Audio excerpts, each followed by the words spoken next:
Bonsoir, ou plutôt bon dimanche. Martin Boisvert, dadaïste lama. Nous sommes en guerre, amusons-nous. Plus que jamais, c'est d'actualité. Certains me traiteront de lâche parce que je dis qu'il faut s'amuser alors que nous sommes en guerre. Mais je vous pose la question, à vous tous. Lequel d'entre vous est prêt à prendre l'avion pour aller en Ukraine servir de bouclier humain entre les Russes et les Ukrainiens? Et d'ailleurs, il ne faut pas blâmer la population russe, mais c'est plutôt les dirigeants de la Russie qui attaquent lâchement l'Ukraine. Et c'est un geste qu'en tant que dadaïste lama, je condamne. Alors, il y a aussi peut-être l'alternative d'envoyer un commando d'1 million de clowns en Ukraine. Ainsi, ils s'amuseront tous et ne feront pas la guerre. Justement, nous allons nous amuser avec la conclusion, un acte final, l'acte 5 de Uburois. Et asseyez-vous, ça dure à peu près 17 minutes. Et ce sera la conclusion de cette grande saga. Alors, bon dimanche, et je vous laisse avec Uburois. Il fait nuit, le père Ubu dort. Entre la mère Ubu, sans le voir, l'obscurité est complète. Enfin, me voilà à l'abri. Je suis la seule ici. Ce n'est pas dommage. Mais quelle course effrénée pour traverser toute la Pologne en 4 jours. Tous les malheurs m'ont assailli à la fois. Je manque d'être lapidé par ce bougre-lasse et ces enragés.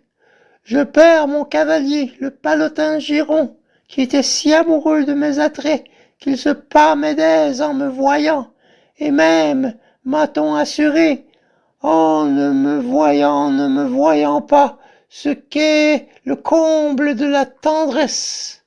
Il se serait fait couper en deux pour moi, le pauvre garçon. La preuve, c'est qu'il a été coupé en 4 par Bougrelas. Pif, paf, pan. Ah, je pense mourir ensuite.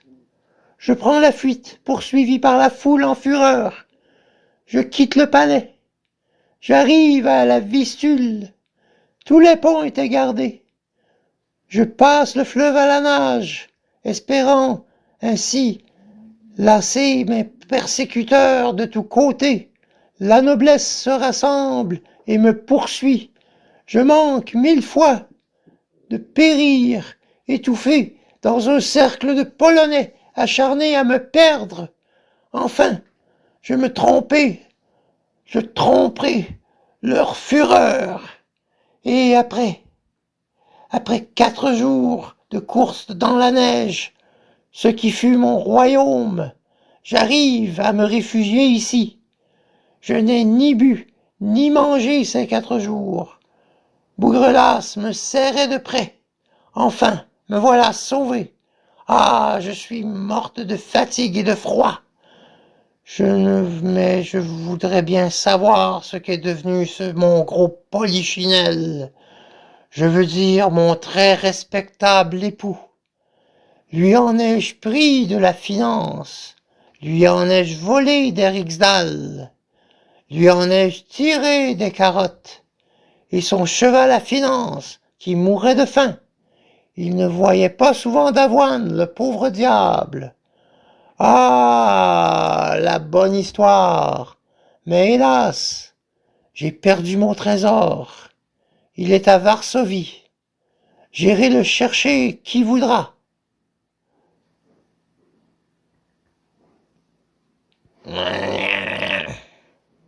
Attrapez la mère Ubu. Coupez les oreilles.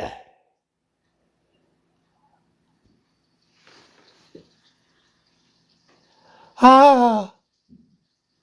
Dieu, où suis-je? Je perds la tête. Ah non, Seigneur! Grâce au ciel, j'entrevois monsieur le père Ubu qui dort auprès de moi.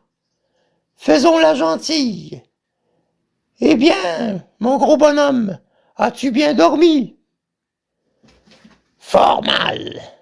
Il était bien dur, cet ours. Combat des voraces contre les coriaces. Mais les voraces ont complètement mangé et dévoré les coriaces, comme vous le verrez quand il fera jour. Entendez-vous, noble palotin? Qu'est-ce qu'il bafouille? Il est encore plus bête que quand il est parti.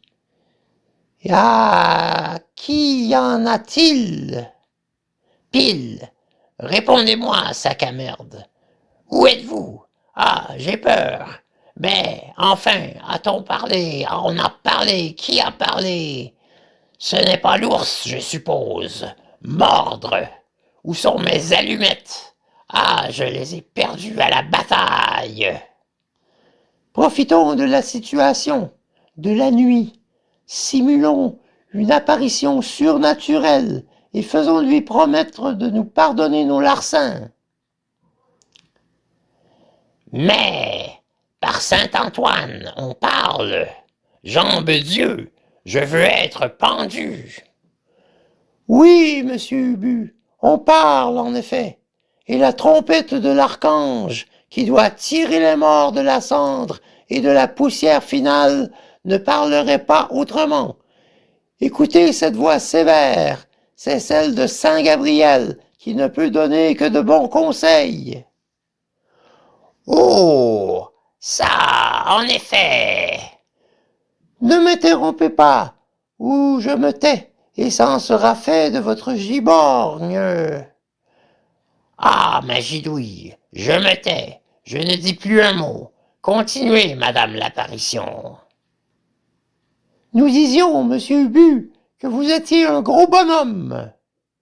Très gros, en effet, ceci est juste. Taisez-vous, de par Dieu. Oh, les anges ne jurent pas. Merde. Vous êtes marié, monsieur Ubu. Parfaitement, à la dernière des chippies. Vous voulez dire que c'est une femme charmante? Une horreur, elle a des griffes partout, on ne sait pas où la prendre. Il faut la prendre par douceur, Sirubu. Et si vous la prenez ainsi, vous verrez qu'elle est au moins l'égale de la Vénus de Capoue. Que dites-vous? Qui a des poux? Vous n'écoutez pas, monsieur Ubu. Prêtez-nous une oreille plus attentive. Mais, hâtons-nous, le jour va se lever. Monsieur Ubu, votre femme est adorable et délicieuse. Elle n'a pas un seul défaut. Vous vous trompez, il n'y a pas un défaut qu'elle ne possède. Silence donc! Votre femme ne vous fait pas d'infidélité. Je voudrais bien voir qui pourrait être amoureux d'elle. C'est une harpie. Elle ne boit pas. Depuis que j'ai pris la clé de la cave, avant, à 7 heures du matin, elle était ronde et elle se parfumait à l'eau de vie. Maintenant qu'elle se parfume à l'héliotrope, elle ne sent pas plus mauvais, ça m'est égal. Mais maintenant, il n'y a que moi à être rond. Son personnage, votre femme, ne vous prend pas votre or. Non, c'est drôle. Elle ne détourne pas un sou. Témoin, monsieur, notre noble et infortuné cheval à finance, qui, n'étant pas nourri depuis 3 mois, a dû faire la campagne entière traîné par la bride à travers l'Ukraine. Aussi est-il mort à la tâche, la pauvre bête. Ceux-ci sont des mensonges. Votre femme est un modèle. Quel monstre vous faites? Tout ceci sont des vérités. Ma femme est une coquine. Et vous, quelle andouille vous faites? Prenez garde, Père Ubu. Ah, c'est vrai, j'oubliais à qui je parlais. Non, je n'ai pas dit ça. Vous avez tué 26 classes. Ce n'est pas ma faute, bien sûr. C'est la mère Ubu qui a voulu. Vous avez fait mourir Coutelas et Adidas. Tant pis pour eux, ils voulaient me taper. Vous n'avez pas tenu votre promesse envers Bordure et plus tard vous l'avez tué. J'aime mieux que ce soit moi que lui qui règne en Lituanie. Pour le moment, ce n'est ni un ni l'autre. Alors, voyez que ce n'est pas moi. Vous n'avez qu'une manière de vous faire pardonner tous vos méfaits. Laquelle? Je suis tout disposé à devenir un saint homme. Je veux être évêque et voir mon nom sur le calendrier. Il faut pardonner à la mère Ubu d'avoir détourné un peu d'argent. Eh bien voilà, je lui pardonnerai quand elle m'aura rendu tout. Elle aura été bien rossée et qu'elle aura ressuscité mon cheval à finance.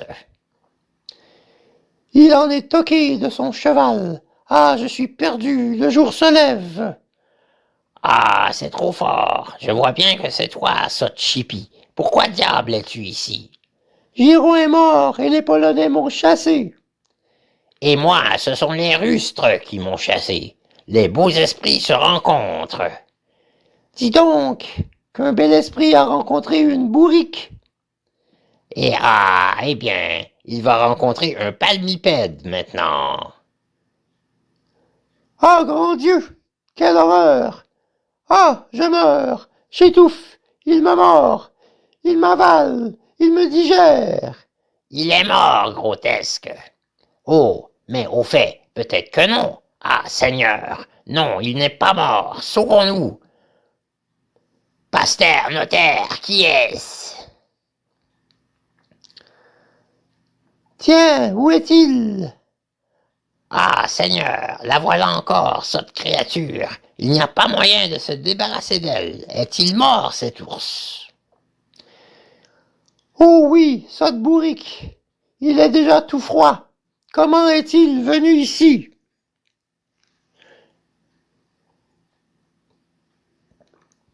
Je ne sais pas. Ah, si je sais. Il a voulu manger Pile, et moi, je l'ai tué d'un coup de paternoster. Pile, paternoster, qu'est-ce que c'est ça? Il est fou, ma finance. C'est très exact ce que je dis. Et toi, tu es idiote, ma giborgne. Raconte-moi ta campagne, père Ubu. Oh, dame, non, c'est trop long. Tout ce que je sais, c'est que malgré mon incontestable vaillance, tout le monde m'a battu. Ça m'est bien égal. Tu sais que Bougrelas a tué le palotin Giron. Oh, mais tout de même, arrive ici, charogne. Mets-toi à genoux devant ton maître et occupe-toi de ma chandelle verte. Tu vas subir le dernier supplice. Oh, oh, monsieur Ubu.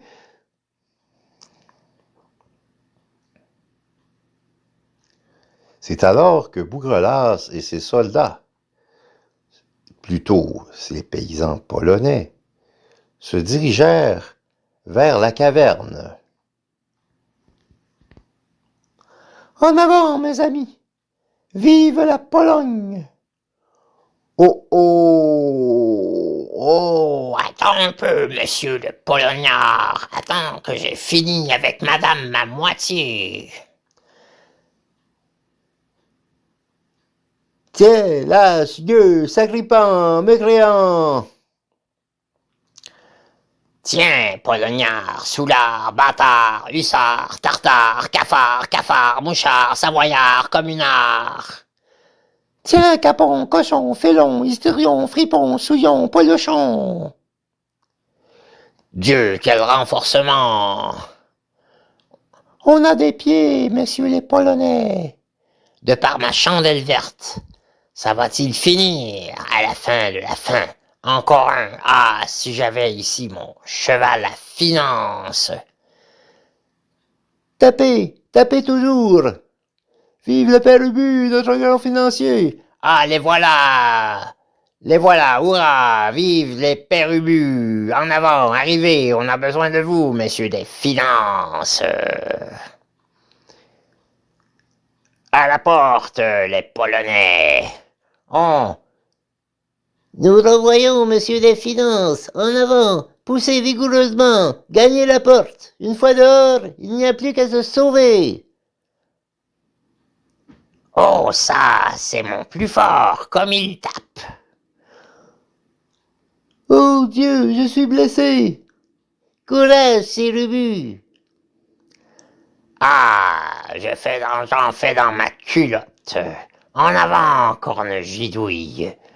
Tudé, saigné, écorché, massacré, corne d'ubu. Ah, ça diminue.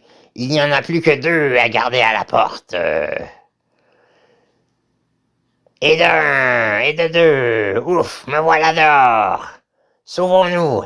Suivez les autres et vivement.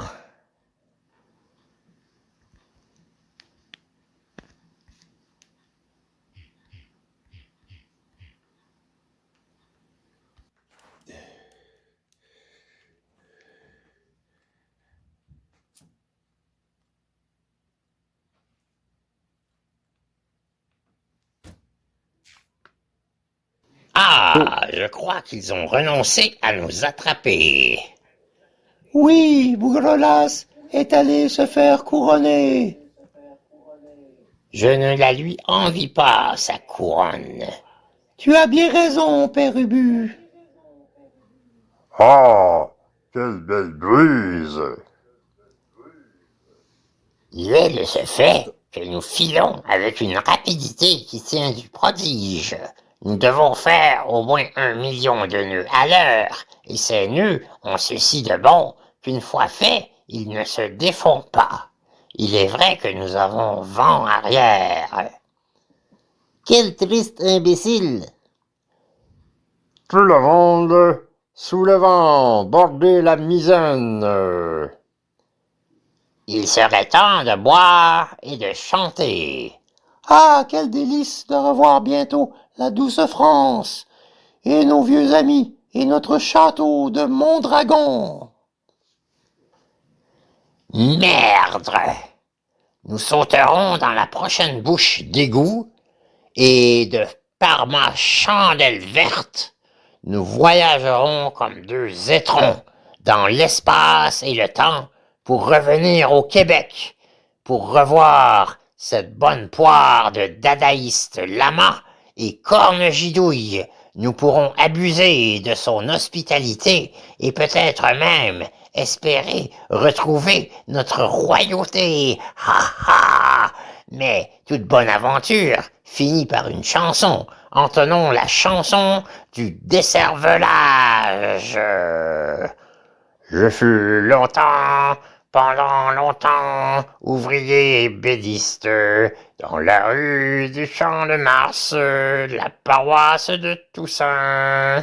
Quand mon épouse exerçait la profession de modiste, et nous n'avons jamais manqué de rien, quand le dimanche s'annonçait sans nuages, nous exhibions nos beaux accoutrements, et nous allions voir le décervelage, les chaudés, passer un bon moment. Voyez la machine tourner, voyez la cervelle sauter, voyez les rentiers trembler. Hurrah, corne-au-cul, vive le père Ubu. Hurrah, corne-au-cul, vive le père Ubu. Hurrah, corne-au-cul, vive le père Ubu. Hurrah, corne-au-cul, Vive le père Ubu. Ubu. Vive le père Ubu. Hurrah, corne-au-cul, vive le père Ubu.